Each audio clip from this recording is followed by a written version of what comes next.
Okay, check the answer to homework question. Question number 2 से question number 8 तक homework था ना? उससे पहले क्वेश्चन नंबर 2 में क्या दिया था कि on 14th May 2027 Rajesh received a notice under section 142(1). सी 142(1) बोला मतलब तीन में से कुछ भी एक चीज हो सकती है, या तो उसको रिटर्न भरने बोला होगा, या अकाउंट्स प्रोड्यूस करने बोला होगा, या इंफॉर्मेशन सबमिट करने बोला होगा। लेकिन इसको क्या बोला था? टू फाइल इज रिटर्न, राय नोटिस का आर फॉर प्रीवियस ईयर 25-26, और बोला था कि 25 जून तक तू भाई रिटर्न भर दे कैसे भी करके। 25 जून 2027। ओके, ऐसे 25-26 का रिटर्न फाइल करने का ड्यू डेट क्या है? नॉर्मली कुछ नहीं बोला, जुलाई पकड़ना चाहिए, तो 31 July 26 is the due date. Okay, assuming July. और लेट में लेट भरना है तो 31 दिसंबर 26, तो तब तक तो रिटर्न भरा ही नहीं उसने, तब जाके उसको नोटिस आई है, और नोटिस भी क्या बोल रहा है, उसको 2027 में रिटर्न भरना है। मतलब पता है उसको, ये अपना AY के बाद जो 12 महीना में ड्रॉ करता हूं ना, वो वाले पीरियड में रिटर्न भरने का बोला गया है। अपने खुद से भरते तो कब भरते हैं? AY में या जुलाई या दिसंबर तक लेट में लेट। ओके, लेकिन इसको खुद से तो नहीं भरा, नोटिस आया था, और उसको कब बोला था? 25 जून 27। मतलब कौन सा ईयर हो गया? 27-28। अपना AY तो 26-27 है, उसके भी बाद था। लेकिन बाद में वो असेसी क्या बोल रहा था? देखो, he is of the opinion that return can not be filed after 31 December of the AY। Means वो क्या बोल रहा है कि तुम मुझसे अभी 25 जून 2027 को रिटर्न मांग रहा है, ये तो बहुत देर हो गया, क्योंकि लेट में लेट तो 31 दिसंबर ऑफ AY तक ही रिटर्न भरना चाहिए ना। तो आप मुझसे रिटर्न मांग रहे हो, मैं तो नहीं भरूंगा। ये असेसी का कंटेंशन है। क्या बोलना चाहिए? कंटेंशन। तो क्या वो करेक्ट है? तो क्या बोलना चाहिए? Is not correct. Okay, because if you want to voluntarily file the return, then you have to file latest up to 31 दिसंबर। सी इधर है ना, कोई लोग ये भी माइंड में लेते हैं कि सर आप ये जो बोल रहे हो ना खुद से भरना है तो दिसंबर तक ही भर सकते हैं, लेकिन हम लोग तो सर आर्टिकलशिप में वो अपडेटेड रिटर्न वगैरह देखते हैं, वो तो कभी भी भरते हैं। सी अपडेटेड रिटर्न एक अलग दुनिया है, उसका तो असेसमेंट भी अलग स्टाइल में अलग टाइमलाइन से होता है, उसको बीच में मिक्स मत करना। बिकॉज अपडेटेड रिटर्न मतलब इतना इजी नहीं है, it is subject to additional tax payments. So वो चीज बीच में अगर माइंड में आएगी ना, तो उसको अभी इंटरप्ट मत करना, डिस्टर्ब हो जाएगा। क्योंकि सी आई अंडरस्टैंड, ऑफिस में कुछ ना कुछ काम ऐसा आता है तो तुमको मेरा स्टेटमेंट थोड़ा कॉन्ट्राडिक्ट होता हुआ लगेगा, क्योंकि मैं बार बार क्या बोलता हूँ, अपने खुद से भरते तो दिसंबर तक ही भर सकते, लेट में लेट। फिर अपने ऑफिस का कोई सीन याद आता है, नहीं यार हमने तो सुना अपडेटेड रिटर्न तो काफी टाइम तक हम लोग भर सकते हैं। But see that is an exceptional thing and it is not that easy, it is subject to payment of huge additional taxes. उसको लेके by the way recently amendments भी आए, तो वो चीज इन शॉर्ट बीच में आएगी ना माइंड में, उसको मत लाना। ओके, टाइम आने पे उसके ऊपर भी बात होने वाली है। तो अभी तो क्या बात हो रही थी, वो बोल रहा है कि is Rajesh correct? No, he is not correct, because if he wants to voluntarily file, then the deadline is maximum 31 December. But here he is not voluntarily filing, it is required by the assessing officer through a notice under section 142(1). In such case he has to reply to the notice, otherwise what will happen? Penalty under section 272A, rupees 10,000 plus base judgment भी होता है। तुम लोग पता है, राय notice का reply नहीं करते तो बेस जजमेंट होता है, और ऐसा होता है कि बिगर शो कॉज नोटिस के होता है। ये भी बताया था बेस जजमेंट में कि if you don't reply to 142(1 then you are not even given a show cause notice. Okay, और सी इधर एक्चुअली क्वेश्चन में पूछा भी है कि इसके कॉन्सिक्वेंसेस क्या होंगे, मैंने बोली थी अभी, और पूछा भी है। पहला consequence, he will be liable to pay penalty under section 272A और रुपीज 10,000 पर default. In addition to this, his assessment will be done by the AO in best judgment manner under section 144। तो ये question 2 था। फिर ये देखो, इसका जो सॉल्यूशन है ना, इधर मैंने लिखा है। सॉल्यूशन क्या मैंने थोड़ा ज्यादा एलोबरेट करके लिखा है तुम लोग को एक्सप्लेनेशन ज्यादा देने के लिए, चार्ट जैसा भी बना दिया इधर। ऐसा तो अपने आईपैड नोट्स में भी था ना कि खुद से भरते तो दिसंबर तक है, डिमांड करते तो दिसंबर के बाद भी चलता है। ओके सी ये जो सॉल्यूशंस है ना, जब तक अपनी बुक प्रॉपर रिलीज नहीं हो रही है ना तब तक तुम लोग को मैं शेयर करूंगा। ये मोबाइल ऐप में तुम लोग देखो सॉल्यूशन दिखेगा, ताकि तुम लोग को एग्जैक्टली देखना है तो देख सकते हो। ओके तो ये मैंने बताया तुम लोग आंसर, और इसको कुछ बेचो ऐसा ही मुझे लिखना पड़े, आंसर रट्टा नहीं मारना है, प्रोविजन रटना है। इसको अपनी स्टाइल में लिखना है तो कैसे लिखोगे? मैंने बताया था ना आंसर कैसे देना चाहिए। पहले क्वेश्चन में क्या हुआ उसको एक दो लाइन में लिख दो कि इस बंदे ने रिटर्न तो भरा नहीं था, फिर उसको नोटिस आ गई और नोटिस में उसे रिटर्न मांगा गया है। शॉर्ट में एक दो लाइन में लिख दिया। फिर अपने को प्रोविजन लिखना है, और इधर मेन प्रोविजन क्या है? If assessee wants to file the return voluntarily then it can be filed latest up to 31st December of the AY. However, if it is demanded by the AO by way of notice under section 142(1), then it can be filed as per the demand of the AO. It can be even after 31st December. तो ये provision लिखना है, फिर conclusion देना है। Okay बाकी सी मैंने तुमको टेम्पलेट क्यों बनाया? ताकि तुम लोग ज्यादा दिमाग नहीं लड़ाओ एग्जाम में। बाकी मेरे आंसर देखोगे ना थोड़े टेम्पलेट से हटके यहाँ वहाँ होंगे, जो चलता है, लेकिन बाद में क्या तुम लोग सोचो कैसे लिखूं कैसे लिखूं, कभी मन में आएगा ना तो ये टेम्पलेट बना के रखो। सिचुएशन लिख दी, प्रोविजन लिख दिया, फिर कंक्लूजन लिख दिया। Okay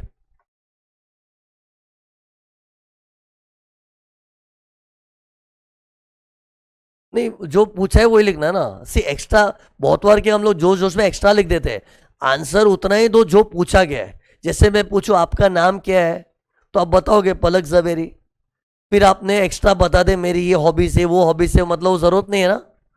so what is asked you to answer that only ना। सो इधर क्या पूछा था बताओ?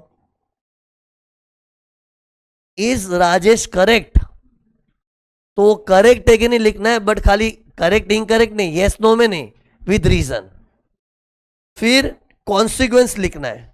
ओके फिर ये देखो व्हाट कोर्स ऑफ एक्शन भी पूछा है, तो उसको क्या करना चाहिए? रिटर्न भरना चाहिए। फिर कॉन्सिक्वेंस, उसी क्वेश्चन को समझ के वो हिसाब से आंसर देना है। ये चीज ना बहुत छोटी चीज लग रही है, लेकिन पब्लिक ये भी नहीं करती। बोलो क्वेश्चन अपना चल रहा है, कोई दूसरी दुनिया में अपना आंसर को अलग ही दुनिया में चल रहा है। Focus on what is asked.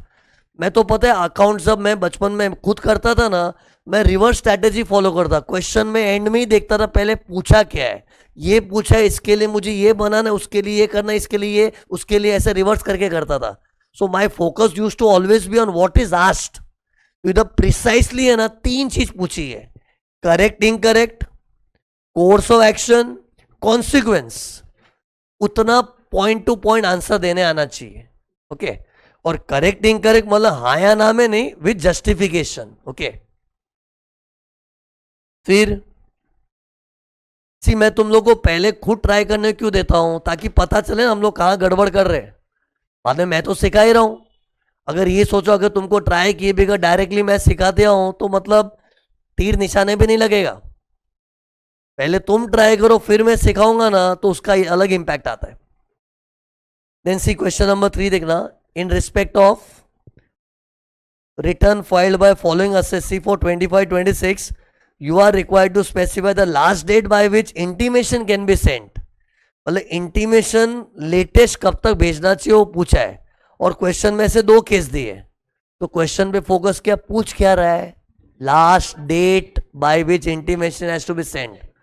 तो बस उसका पहले प्रोविजन आना चाहिए कि intimation can be sent latest within 9 months from the end of the year in which return is filed. इतना लिख दिया। अब 2 पॉइंट का आंसर लिख दो। पहले में उसने रिटर्न कब भरा था, अपनी नजरें किस पे होनी चाहिए? रिटर्न कब भरा है, तो 9 months का गिनती is from the return filing. तो इधर उसने रिटर्न कब भरा था? 13 दिसंबर 2026। उस दिन से 9 महीना नहीं गिनते, उस साल के एंड से। तो ये साल का एंड क्या हो गया? 31 मार्च 2027।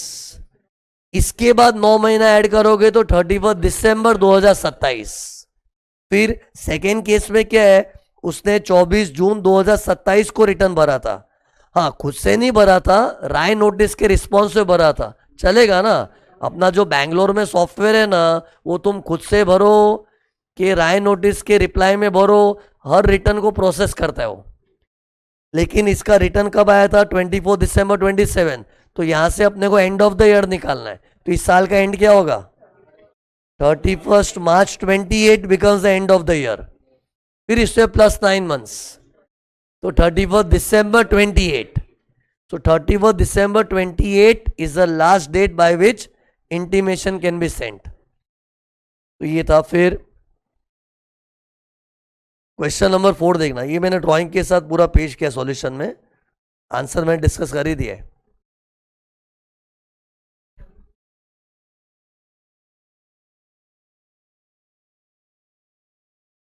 यस,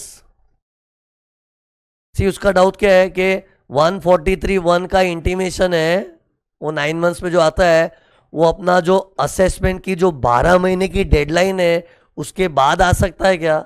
आ सकता है। ये सिनेरियो मैंने डिस्कस किया था ना, तुम लोग मेरे साथ बिताया हुआ वक्त भूल चुके हो, तो मैं तुमको बताता हूं। कल ही हमने वो वक्त बिताया था ऐसा वाला, ये देखो।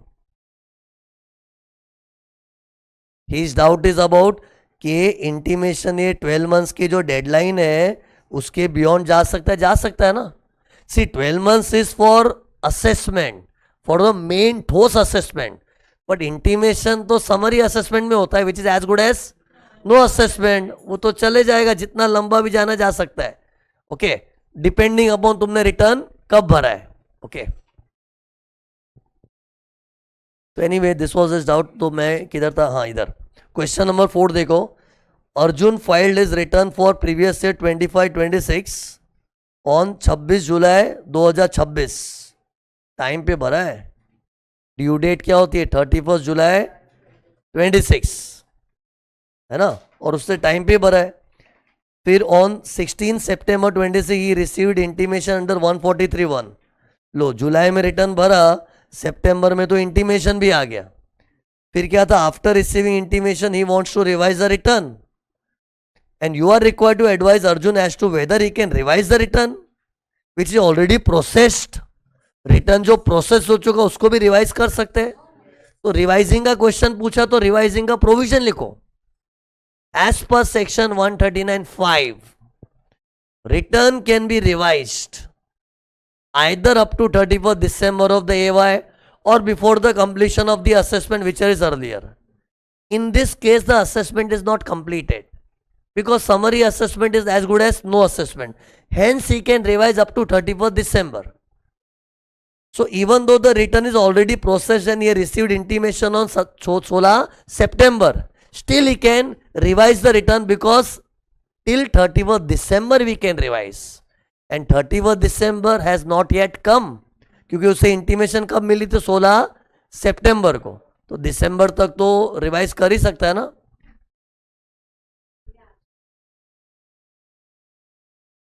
Yes, you can write summary assessment is as good as no assessment. ये जो मैंने स्टेटमेंट है ना, ये लिख सकते हैं एग्जाम में। ओके, कौन सा दूसरा?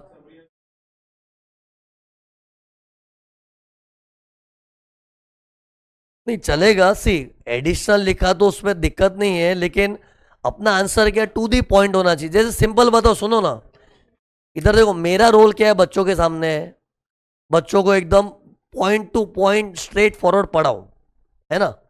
तुम लोग का भी वही रोल होता है एग्जाम में। आज अगर मैं टीचर बन के तुम लोग के सामने गोल गोल घुमा के ये बात करो, वो बात करो, वो बात करो, उसमें मजा नहीं आएगा।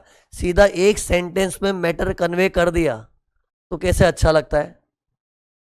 तो that is what is required in exam. Okay, so जैसे इधर मैंने बोला ना, क्वेश्चन में क्या पूछा उस पर ध्यान दो। क्या पूछा है? Weather he can revise is return which is already processed. तो रिवाइज रिटर्न का प्रोविजन लिखना बहुत इंपॉर्टेंट हो गया।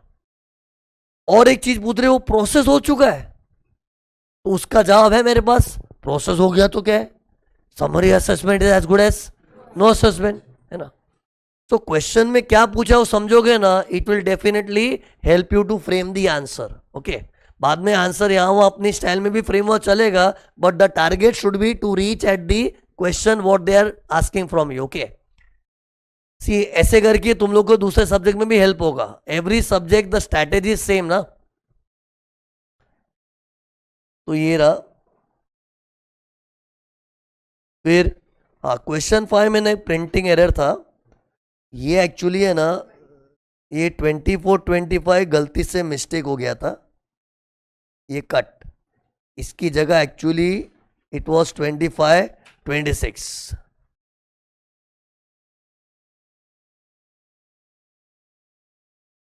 अब पढ़ो. Rajan filed his return for 25-26 on 5th December 26. His return was processed under section 143(1). An intimation was received on 12 Feb 2027. So return भरा था, intimation आ चुका है. फिर on 22nd June 27 he received notice under 143(2) requiring him to attend the office of AO. Rajan seeks your advice as to whether he should respond to notice under 143(2) as his assessment for 25-26 is already completed under 143(1). Means राजन की thinking क्या मालूम है कि भाई मेरे को तो intimation मिल गया ना, मतलब मेरा तो असेसमेंट हो गया ना, तो मुझे अटेंड दी ऑफिस का चिट्ठी क्यों आ रहा है. तो उसको क्या बोलना चाहिए, भाई तेरा ये जो इंटीमेशन आया ना उसको साइड में रख. Intimation is a sign of summary assessment, and summary assessment is as good as no assessment. Scrutiny can be initiated even after the intimation is received. Okay, तो अभी तुम लोग सोचो इसको कैसे फ्रेम करे. टारगेट देखो, पूछा क्या है, whether he should respond to notice. Okay, तो लिखना है he should respond to notice even though he has received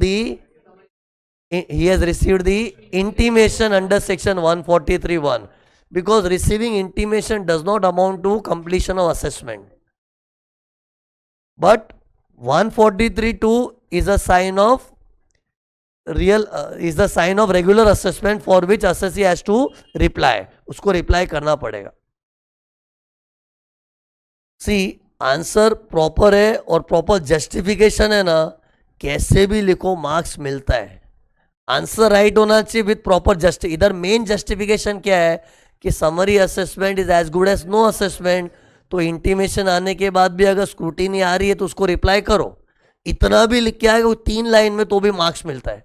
answer की साइज मैटर नहीं करती कि मैं 10 लाइन लिखूं 20 लाइन लिखूं, जबरदस्ती कुछ तो भरना पड़ेगा ना. भरने के लिए मत भरो, मेन कंटेंट सप्लाई हो गया बस. ओके, अभी देखो उसने क्या बोला, अगर रिप्लाई नहीं किया तो बेस्ट जजमेंट हो जाएगा. ये लिखना है तो लिख सकते हैं, है ना, बट इधर क्या वेदर ही शुड रिस्पॉन्ड पूछ रहे. और वो क्यों पूछ रहे, उसका 143(1) हो चुका है समरी असेसमेंट, तो उसको तो उस पर आंसर दो ना.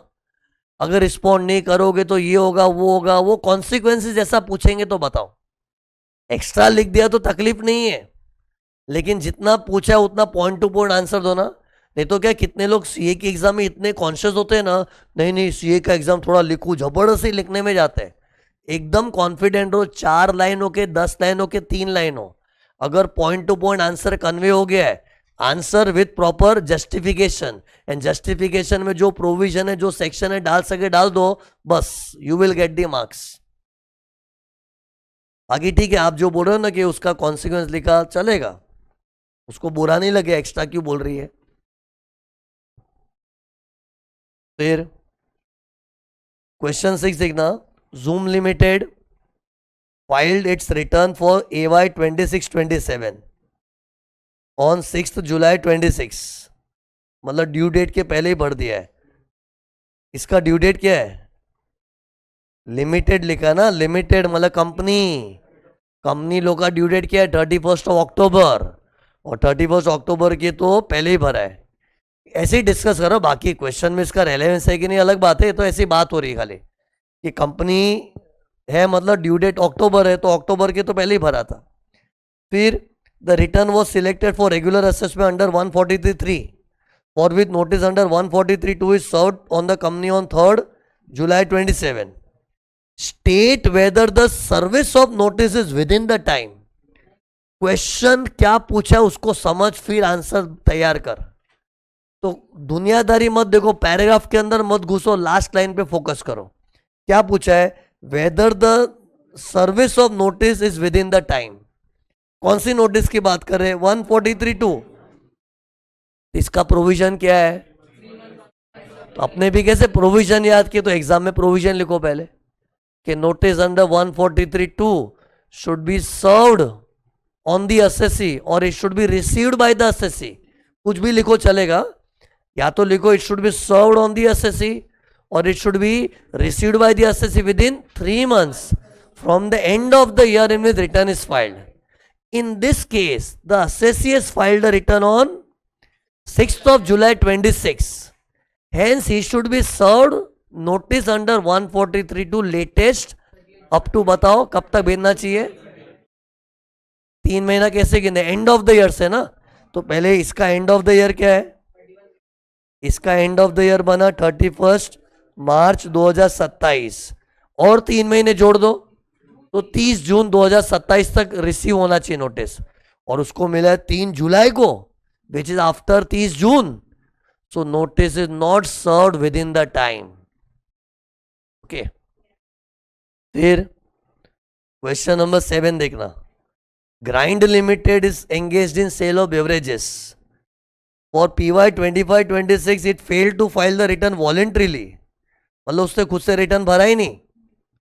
फिर after the end of AY that is on 17 May 27 the assessing officer served a notice under 143(2 and completed the assessment by passing order on 14th July 27. Discuss whether the action of AO is valid or not. Action of AO मतलब AO ने क्या action लिया? उसने notice serve किया और order pass किया, और मतलब यानी कि उसने रेगुलर असेसमेंट किया। तो क्या ये उसका एक्शन सही है? गलत है। क्यों? क्योंकि उसने रिटर्न ही नहीं भरा था, और रिटर्न नहीं भरा हुआ होता है ना, तो regular assessment is not the right course of action. ये देखो, उसने रिटर्न भरा ही नहीं था, ये देख, और मैंने तुमको है ना कल ही पढ़ाया था, ये देखो इधर, रेगुलर असेसमेंट में रिटर्न इज मस्ट। रेगुलर का मतलब ही क्या होता है? प्रॉपर, सिस्टमैटिक, सही तरीके से होना, और चीजें सही तरीके से हो रही है तो रिटर्न तो चाहिए। जबकि असेसिंग ऑफिसर रिटर्न को भाव भी नहीं देगा, तो उससे उगलवा के सच्चाई निकलवाएगा, रिटर्न को साइड में रख देगा, लेकिन रिटर्न चाहिए। ये बात हुई थी अपनी, तो वही नॉलेज टेस्ट हुआ इधर। तो सी इधर क्या, कितने लोग पता है किधर उलझ जाते हैं? एक्शन बराबर है, उन लोग टाइम लिमिट चेक करते हैं। क्या उसने 143(2 कब भेजा था? 17 में, ठीक ठाक लग रहा है। ऑर्डर कब पास किया था? 14 जुलाई, सब ठीक ठाक लग रहा है। मैं गिन के नहीं बता रहा हूं, लेकिन उसमें लोग घुस जाते हैं, हाँ सब ठीक तो लग रहा है, ठीक ही तो है। अरे क्या ठीक है? जिस बंदे ने रिटर्न ही नहीं फाइल किया है उसके साथ रेगुलर असेसमेंट की कार्रवाई नहीं होनी चाहिए। तो क्या होना चाहिए बताओ? एज एन एओ उसको क्या करना चाहिए? उसके दो ऑप्शन है, रिटर्न नहीं आया था ना तो मांग लो। कैसे मांगते? बाय इशूइंग नोटिस अंडर 142(1), राय नोटिस भेज के मांगो। और वो भी मांगना एओ का कोई ड्यूटी नहीं है। एओ बोल सकता क्यों मांगू, मैं नहीं मांगने का, मैं सीधा बेस्ट जजमेंट चालू कर दूंगा, शो कॉज नोटिस दे दो। शो कॉज नोटिस देना पड़ेगा ना, क्योंकि ये best judgement is because of failure to file the return voluntarily, है ना। सो इन शॉर्ट एओ के पास दो चॉइस था, रिटर्न नहीं भरा था ना तो रिटर्न मांग लो बाय सेंडिंग राय नोटिस, फिर उसका रिटर्न आ जावे ना, फिर भले ही तू रेगुलर असेसमेंट कर, फिर मना ही नहीं है, क्योंकि रिटर्न आ गया ना, रिटर्न इज मस्ट। दूसरा ऑप्शन क्या है? To help with asking him to file the return just because he has not the filed the return voluntarily, you have got right to do best judgement. क्यों best judgement में बना ये point था, ये अपने इसके बेसिस पे भी बेस्ट जजमेंट इनिशिएट कर सकते हैं। तो वो डायरेक्टली क्या करेगा? तूने रिटर्न नहीं भरा वॉलेंट्रीली, शो कॉज नोटिस दे दो, उसके बाद बेस्ट जजमेंट कर दो। ये करना चाहिए था, लेकिन ये तो सीधा ही रेगुलर असेसमेंट की गाड़ी चालू कर दिया। तो सी इधर एक्शन ऑफ एओ वैलिड है कि नहीं ये पूछा है, तो आंसर कैसे बनना चाहिए? वैलिड तो नहीं है, लेकिन क्यों नहीं है बताना चाहिए। तो क्यों में सी शॉर्ट में इतना भी लिखो ना, see in this case AO has done regular assessment, but for doing the regular assessment return is must, and since in the given case assessee did not file the return, so doing regular assessment is not a valid action. फिर बाद में extra लिख दो, इतना भी लिखा तो actually marks मिल गया, क्योंकि यही पूछा उसका एक्शन सही है कि नहीं। बाद में एक्स्ट्रा लिख दो कि what course of action AO should have adopted, वो एक्स्ट्रा में लिख दो। He could have send a राय नोटिस, राय एग्जाम में मत लिखना, ये अपना कीवर्ड है, नोटिस अंडर 142(1) और he could have done best judgment. See ये भी मैं एक्स्ट्रा लिख रहा हूं, जबकि क्वेश्चन पूछ नहीं रहा है। क्वेश्चन तो क्या पूछ रहा है, उसने सही किया है नहीं किया, क्यों नहीं, क्यों रिटर्न के बगैर रेगुलर असेसमेंट नहीं हो सकता। इतना भी लिखा मार्क्स मिल जाएगा। मैंने थोड़ा एलाबोरेटिव रखा है ताकि क्या बच्चों को थोड़ा नॉलेज भी मिले ना। इससे देखो AO को क्या करना चाहिए था लिखा है, या तो उससे रिटर्न मांग लेता या फिर बेस्ट जजमेंट कर दो। Then last question, Big Bang Private Limited is a closely held company. It filed its return for previous year 25-26 on 17th October 26. ये भी कंपनी है ना, तो ड्यू डेट क्या होता है 31 अक्टूबर, और उसके पहले ही रिटर्न भर दिया है। फिर a notice under 142(1) was issued on 26 November 2026 requiring the assessee to furnish certain information. Information मतलब राय का आय, राय में आय था ना, वो वाला नोटिस उसको आया होगा। राय में भी 3 तरह की नोटिस है। फिर क्या लिखा, however the assessee fail to reply, reply नहीं किया। फिर on 4th May 27 the AO passed an order under 144 computing the income as per his best judgment. Assessee contents, contents मतलब आर्ग्यू कर रहा है, that order pass by AO is not tenable in law. Tenable मतलब it you can not hold such order in law.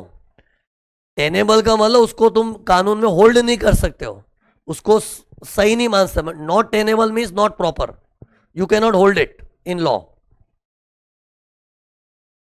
अरे किसका दावा था, assessee का, कि जो AO ने ऑर्डर पास किया वो सही नहीं है।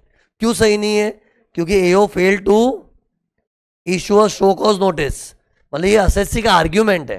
फिर क्या पूछा है, discuss whether the contention of assessee means whether the argument of assessee valid, valid नहीं है। इसमें लिखना see in general for doing best judgment assessment a show cause notice is required. However, if best judgment assessment is done due to assessor's failure to reply to notice under 142(1), then show cause notice is not required. And in the given case, assessor had failed to reply to notice under 142(1), hence show cause notice is not required. So accordingly, the action of AO is right and the contention of assessor is wrong. See, मैं कैसे फटफट बोल, क्यों, मुझे पता है क्या चीज पे टारगेट करना है। ओके, सो अपने को क्वेश्चन देख के उसको जस्टिफाइंग आंसर देना है बस। और तुम लोगों ने नोटिस किया, ये होमवर्क में पूरा जो होमवर्क सॉल्विंग का सफर है ना, तुमको गए लेक्चर की पूरी याद रिफ्रेश किया होगा। ये सब पॉइंट मैंने डिस्कस किए थे। ओके, तो अपना होमवर्क डिस्कशन हो गया, अब आगे बढ़ते हैं। सी किसी का डाउट है कितने मार्क्स का आता है, so it can be of 3 marks also, sometimes of 6 marks also, 3 to 6 marks. Okay, sometimes 3, sometimes 6. But see, मैं बताऊं, ये इनिशियल क्वेश्चंस है ना, आ सकते हैं, बट एक्चुअल एग्जाम का थोड़ा एडवांस लेवल का आता है, थोड़ा। और वो एडवांस लेवल के क्वेश्चन पता है किधर से चालू होंगे, मैं बता देता हूं। यहां से देखो, क्वेश्चन 16 ऑनवर्ड्स जो है ना, क्वेश्चन 16 ऑनवर्ड्स, वो सब एडवांस लेवल के क्वेश्चन है। इनफैक्ट वो पास्ट पेपर से निकाले हुए 16 ऑनवर्ड्स। और उसके पहले के जो क्वेश्चन है ना, वो as it is past paper का नहीं है, बट उसके अंदर अच्छे अच्छे पॉइंट्स कवर हुए। ओके, बट 16 ऑनवर्ड्स तो एक से एक जोरदार, तुमको भी लगेगा क्या भारी यार, मतलब क्वेश्चन ही इतना लंबा है, पढ़ के तुम लोग खो जाओगे। एनीवे, सब डिस्कस होने वाला है, बट हर क्वेश्चन है, पहले you try then I will discuss.